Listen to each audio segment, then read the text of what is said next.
이번에는 커튼홀과 구석창을 생성하는 방법에 대해서 알아보도록 하겠습니다. 빌딩 메뉴에 커튼월 명령이 있고요. 커튼월을 생성하기 위해서 방을 하나 구성을 하겠습니다. 인테리어의 방 형태 부분에서 간단하게 이제 사각형 형태의 방을 하나 생성을 하겠습니다. 그리고 이 방에 의해서 슬라브를 생성하겠습니다. 카메라는 퍼스펙티브 뷰로 투시 뷰로 변경을 하겠습니다.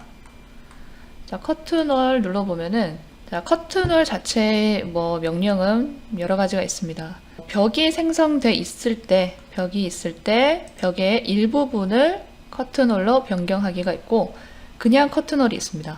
커튼월을 선택을 하면 벽 없이 내가 드로잉하는 거리만큼 벽 그리듯이 커튼월이 생성이 됩니다. 이런 식으로요. 혹은 벽이 이미 생성돼 있고 일부분을 커튼월로 생성을 하고자 한다면 커튼월에서 커튼월로 변경하기를 실행을 합니다. 벽을 선택을 하고요. 자, 벽의 레이아웃이 마우스 끝에 나타납니다. 빈 곳에 클릭해서 배치합니다. 자, 여기서 이제 커튼월이 그려질 만큼의 프로파일을 드로잉을 하게 됩니다.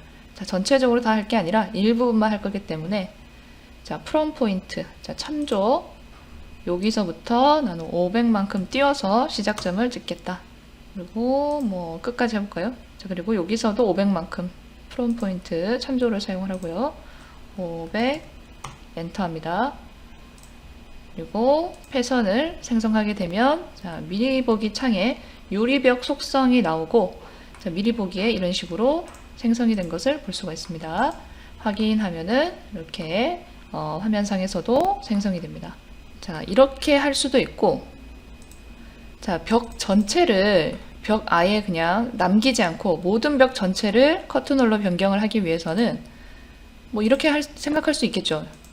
이렇게 레이아웃을 배치해서 프로파일을 전체 프로파일로 테두리를 따라서 드로잉해서 커튼홀을 생성할 수 있겠구나. 자, 미리 보기 창에는 일단 나옵니다. 확인해도 자, 3D 상에서는 생성이 되지 않습니다. 자, 그 이유는 커튼월은 특히 이제 벽의 일부분을 편집해서 커튼월로 생성하는 경우에는 벽에 이렇게 다른 벽에 간섭이 있으면은 생성되지 않습니다.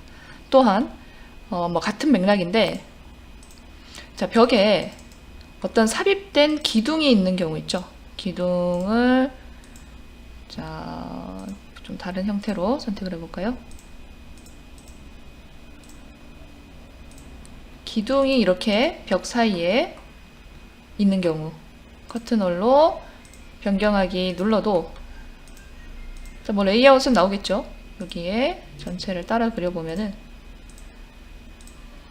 자, 이건 아예 생성할 수 없다는 메시지가 뜹니다.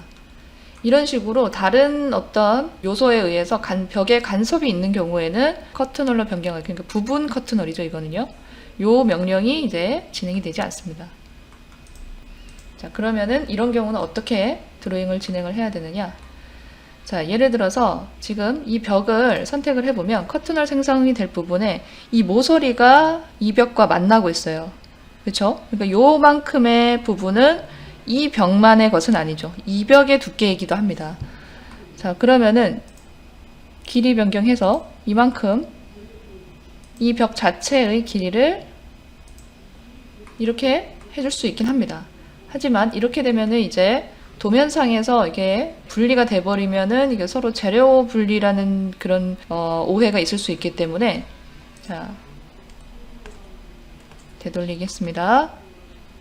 T 연결을 사용을 합니다. 자, T 연결, 이 형태는 T가 아니지만 길이를 변경할 부분이 첫 번째 선택하는 이 벽이기 때문에 T 연결을 합니다. L 연결은 둘 다 이제 길이를 변경하는 거죠. T 연결 선택을 하고 자, 길이가 변경될 벽이 이 벽입니다.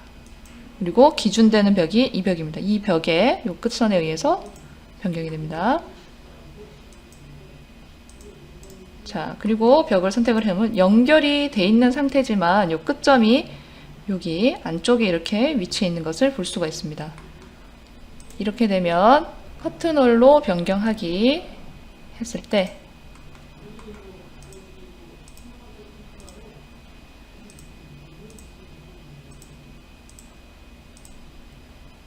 자, 전체를 선택하고 확인했을 때 이 부분만 커튼홀로 변경이 가능합니다. 자, 하지만 일부가 아니라 지금은 뭐 억지로 전체 벽에 대해서 커튼홀 전체 레이아웃을 드로잉을 했지만 전체 벽에 대해서 커튼홀을 생성을 하려면 굳이 이 명령을 이용할 필요는 없습니다. 밑에 벽을 커튼월로 전환, 요거를 사용을 하게 되면은 벽 전체가 커튼월로 변경이 됩니다.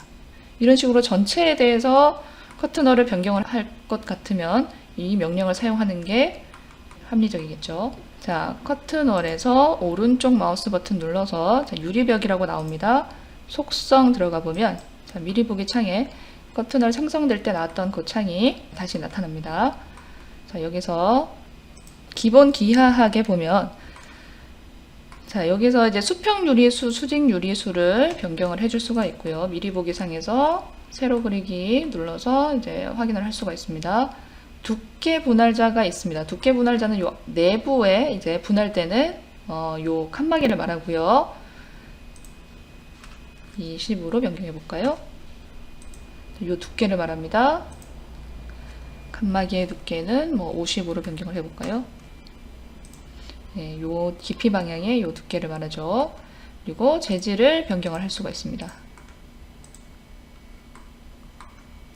그 다음에 요 외부 전체적인 프레임은 아래쪽에 프레임 두께와 이제 프레임 너비를 변경을 해줄 수가 있습니다. 두께를 변경하고요. 마찬가지로 재질 변경이 가능합니다. 자, 지금은 이제 유리의 분할 개수에 따라서 유리를 분할을 해놨는데 사이즈, 크기에 의해서 유리면을 분할도 가능합니다. 자, 수직 크기는 요 수직 방향으로 한 칸, 두 칸, 세 칸, 네 칸 요 방향으로 가는 요 방향의 이제 유리 분할 개수를 말하는 거고요. 수평은 수평 방향으로 분할되는 요 개수를 말합니다. 뭐 크기도 마찬가지겠죠. 수직 방향 유리 크기를 사이즈 패턴을 한번 삽입을 해 보겠습니다. 자, 사이즈 패턴을 두 개만 하겠습니다. 1번, 2번 이 순서는 1번이 아래쪽부터 2번. 네. 이 패턴이 뭐 450에 900 패턴으로 간다.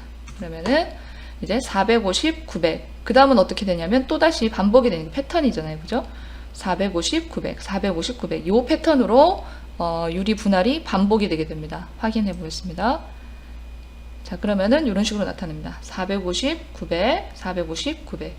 이해되시죠? 수평 유리 크기도 마찬가지입니다. 이거는 뭐 패턴을 더 이상 뭐 넣지 않고 하나의 균등한 사이즈로 지정을 하고 싶다 그러면은 뭐 하나만 지정을 하면 됩니다. 1100인데요. 확인. 그러면은 1100, 1100, 1100, 1100 이런 식으로 이어지게 됩니다. 자, 이렇게 속성을 변경한 지정해 놓은 이 커튼홀 유리벽은 스타일로 세트로 지정을 해 놓을 수가 있습니다. 밑에 보면은 얘가 사이드 2라는 이름을 가지고 있었는데 눌러보면 이 세트 창이 나타나고요. 여기서 세로 눌러서 이름을 지정을 할 수가 있습니다.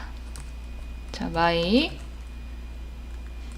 커튼 월이라고 지정을 하겠습니다. 그리고 이제 1100 가로 패턴이 1100으로 이제 이어지니까 1100이라고 해 놓겠습니다. 그리고 자, 수정 누르면 이 수정 사항이 다시 한번 저장이 됩니다. 자, 확인해 볼까요? 뭐 이런 식으로 커튼홀 패턴이 지정된 것을 볼 수가 있습니다. 이번에는 생성된 커튼홀 내부에 문을 한번 배치해 보겠습니다. 옥내의 자, 이중문을 한번 배치해 보겠습니다. 자, 기준점 변경은 F5번을 누르면 되고요. 자, 커튼홀 사이에 이렇게 문이 배치가 됐는데 이 프레임이 다 이제 어정쩡하게 이제 걸쳐져 있는 모양이 됐습니다. 자, 요 프레임 레이아웃을 변경을 해줄 수가 있는데요. 커튼홀의 레이아웃 편집 그리고 커튼홀을 클릭하면 자, 레이아웃이 이렇게 마우스 끝에 나타납니다. 빈 곳에 클릭을 하고 지금 파랗게 이렇게 프레임들이 나타나면서 마우스를 올리면 포인터가 이제 마커가 작동이 되는 것을 확인할 수가 있습니다. 자, 일단은 클릭을 해서 이동 마커를 사용을 해서 이 문 프레임의 끝까지 이동을 하겠습니다. 이때 마커를 선택할 때 이쪽을 선택하느냐, 요 바깥쪽을 선택하느냐에 따라서 이동이 되는 기준점이 달라집니다. 만약에 이쪽을 선택하게 되면 이동의 기준이 요 방향이 되는 거죠. 근데 우리는 요 선을, 요 프레임, 요 끝선에 맞추기 위해서 이 부분에서 클릭하고 이동을 작동시킵니다. 나타났죠? 그리고 자, 이 부분에 이제 프레임은 필요 없기 때문에 필요 없는 부분은 삭제를 하겠습니다. 그 다음 이 수평 프레임도 마찬가지로 이동을 해주고요. 이 중간 프레임은 없애보겠습니다. 연결되기 때문에 이 중간 바 프레임은 같이 삭제가 됩니다. 자, 완료되면 우클릭 하시면 되고요. 자, 완료된 형태를 3D에서도 이렇게 확인할 수가 있습니다. 자, 그 다음 커튼홀과 거의 유사한데 구석창이라고 있습니다. 구석창은 이제 어떤 모서리를 가지는 두 개의 벽을 커튼홀처럼 이렇게 창을 생성을 해주는 명령입니다. 자, 이 뒷부분을 한번 변경해 보겠습니다. 구석창 선택을 하고, 자, 벽의 레이아웃을 선택을 하는데, 레이아웃을 선택을 할 때 바깥쪽 벽을 선택하느냐, 안쪽 벽을 선택하느냐에 따라서 나타나는 레이아웃의 형태가 다릅니다. 자, 바깥쪽을 선택하겠습니다. 바깥쪽에 가깝게 클릭.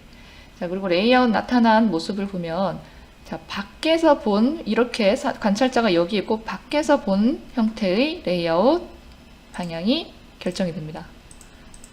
바깥에서 지금 화살표 나오죠? 바깥에서 이렇게 보였으니까, 이 넓은 부분, 그리고 여기 좀 더 짧은 부분, 벽이 이렇게 나타나고요. 구석창은 레이아웃을 생성을 한 다음에 그 구석창 생성할 크기만큼 드로잉을 해주면 됩니다. 지금은 연습이니까 대충 뭐 이런 사이즈 없이 이 정도 크기로 지정을 해보겠습니다. 자, 유리벽 속성이 나타나고요. 확인 누릅니다. 한 번 더 나타납니다. 왜냐? 벽이 두 개이기 때문이에요. 자, 확인 두 번 하면 이런 식으로 구석창 부분이 생성이 됩니다. 커튼홀과 거의 모든 옵션이 동일한데 다른 게 하나 있다면은 기본 기하학에서 구석 기둥이 있습니다. 이 옵션입니다. 요 두 개의 창이 만나는 요 코너 부분에 요 구석 기둥을 말합니다. 요 옵션을 끄게 되면은 자, 구석 기둥이 없는 상태로 창이 생성이 됩니다. 이 모서리 창도 마찬가지로 저장해둔 세트를 적용을 할 수가 있습니다. 확인. 자, 여기는 좀 안 됐죠? 다시 한 번 더 이 부분도 확인. 자, 이런 식으로 만들어둔 이제 커튼홀 패턴을 구석창에도 적용을 할 수가 있습니다. 자, 여기까지 커튼홀과 구석창을 생성하는 방법에 대해서 알아봤습니다.